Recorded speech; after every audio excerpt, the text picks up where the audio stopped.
Hi, I'm Jan Tink, also known as Jan Tinklenberg, and I'm going to show you how to use this nifty word punch board from We Are Memory Keepers, now available from Scrapbook.com.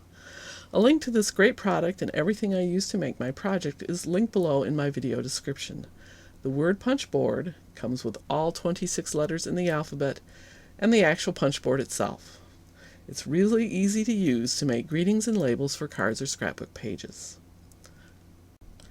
There are 10 spaces when used in the standard way, which can be used to make words or phrases consisting of 10 letters and or spaces, or any combination thereof. I'm going to show you the standard way first, and then I'm going to show you how to get even more use out of it with the alternative method that I used. The letters all hook together for easy storage, so I'm going to pull the letters I need for the greeting I want to create, which is Happy Day. You also use some nice heavyweight cardstock from Bazzill card shop, a beautiful yellow called Marshmallow Chick, and later a green called Juicy Pear.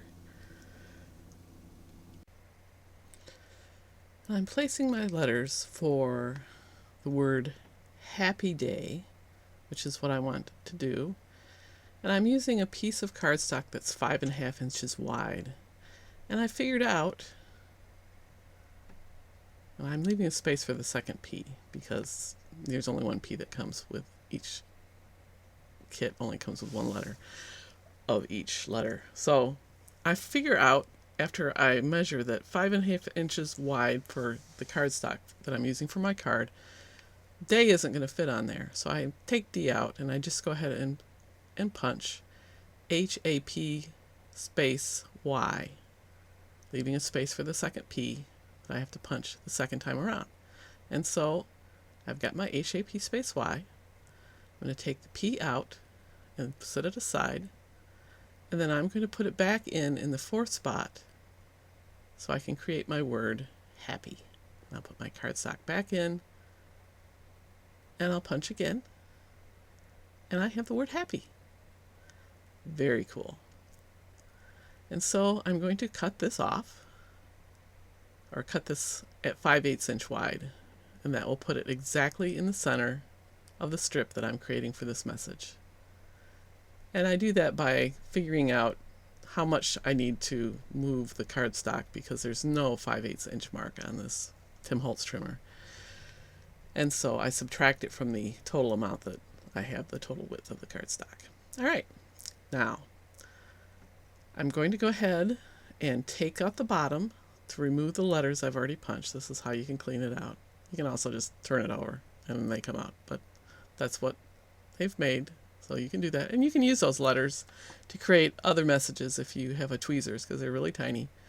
But you could use that to create messages on your card or on scrapbook pages, but I'm not going to use those right now.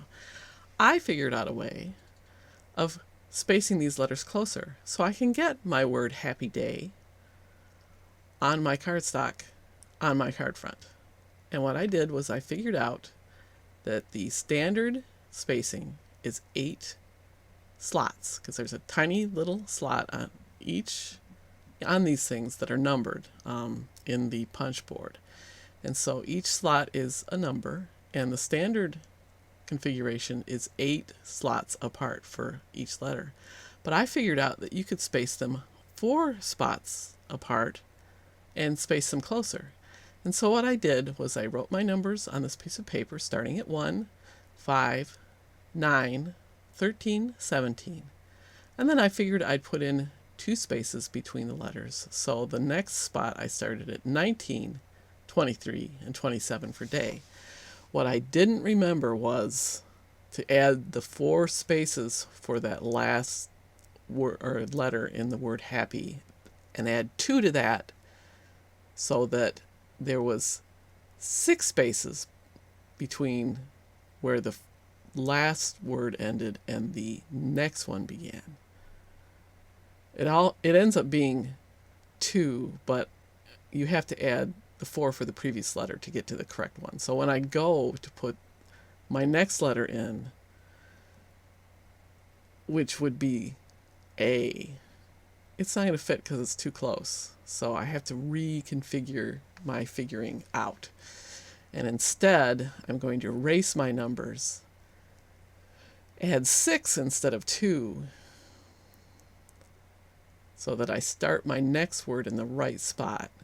And instead, I'm going to put 23, 27, and 31 next to DAY to get the correct spacing. It really helps to write them down on a piece of paper, because then you don't have to remember all these numbers and where the letters go. So instead, I'm putting the letter A in spot 27. And I'm going to punch. And there I have my first 4 letters. Now I'm going to put the letter A in slot 5, which is where it needs to go to make happy. And then I'll move over 4 or 8, and I'll put the other P in slot 13. Then I'll put D in slot 23.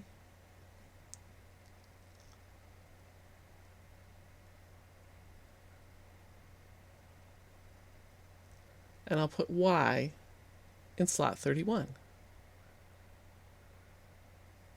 And since it's 8 apart from that, it'll just snug right up. Okay, put my cardstock back in and punch.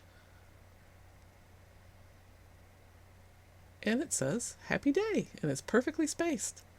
So what you really need to remember is to get this closer spacing, each word or each letter needs to be 4 spaces apart. And then to start the next word, you need to add 6 spaces to the last letter that you made for your previous word. So 4 spaces for letters, 6 spaces for words. And that's all you have to remember. Now I'm going to trim this down just like I did the last one, so that it's 5/8 inches wide. And I'll put it on my card front. Except I decided that I like the color Juicy Pear instead of this Marshmallow Chick color. And so instead of using this, I ended up using a different color that I already had punched. So I cut this at 3 1/4 inches wide. It's the perfect size. And I'm using these 3D foam dots from Scrapbook Adhesives to put this on my card front. I made this card using a set from Pinkfresh Studio called Springfield, and I colored it with Copic markers. I really love the happy look, which is why Happy Day is the perfect greeting. I'm using this T-square to line up my greeting so that it's straight across the card front, because I'm really bad at getting things straight. And there you have it. Beautiful card, beautiful greeting. Please be sure to give me a thumbs up if you enjoyed this video. All the products are linked below in my video description. And be sure to subscribe to my channel if you haven't done it already. Thanks for watching, and have a great day.